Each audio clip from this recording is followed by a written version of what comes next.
TikTok സമയം മുതൽക്കേ Jasmine videos പങ്കുവെക്കുമായിരുന്നു. അന്ന് മുതൽക്കേ വീഡിയോ ഇട്ട് തുടങ്ങി. അപ്പോൾ വാപ്പയോട് പറയാതെയാണ് ജാസ്മിൻ വീഡിയോസ് എല്ലാം ഷൂട്ട് ചെയ്തിരുന്നത്. എന്നാൽ ആരോ പറഞ്ഞു വാപ്പ അറിയുകയും അത് വലിയ വിഷയമാവുകയും ചെയ്തിരുന്നു. പിന്നെ വലിയ വഴക്കായിരുന്നു എന്നും ജാസ്മിൻ ജാഫർ പറയുന്നുണ്ട്. അങ്ങനെ ടിക്ടോക്ക് കളയേണ്ടി വന്ന സാഹചര്യം ഉണ്ടായിരുന്നു.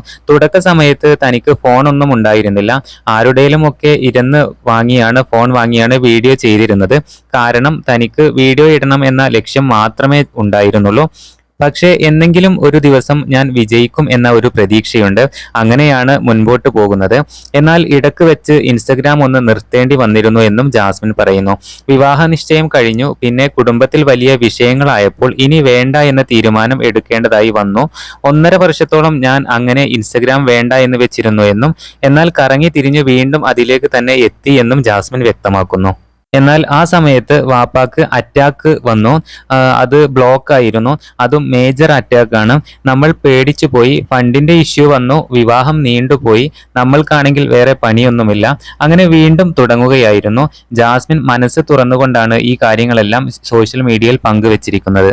എന്തായാലും ബിഗ് ബോസ് മലയാളം സീസൺ 6 ജാസ്മിനെ ഏറ്റവും കൂടുതൽ ആളുകൾ അറിയപ്പെടുന്നത്. ബിഗ് ബോസിൽ കയറി ഗബ്രിയുമായുള്ള കോംബോ പിടിച്ചത് വളരെയധികം വിമർശനങ്ങൾ ഉണ്ടാക്കിയിരുന്നു. പുതിയ അപ്ഡേറ്റുകൾക്ക് നമ്മുടെ ചാനൽ സബ്സ്ക്രൈബ് ചെയ്യണേ.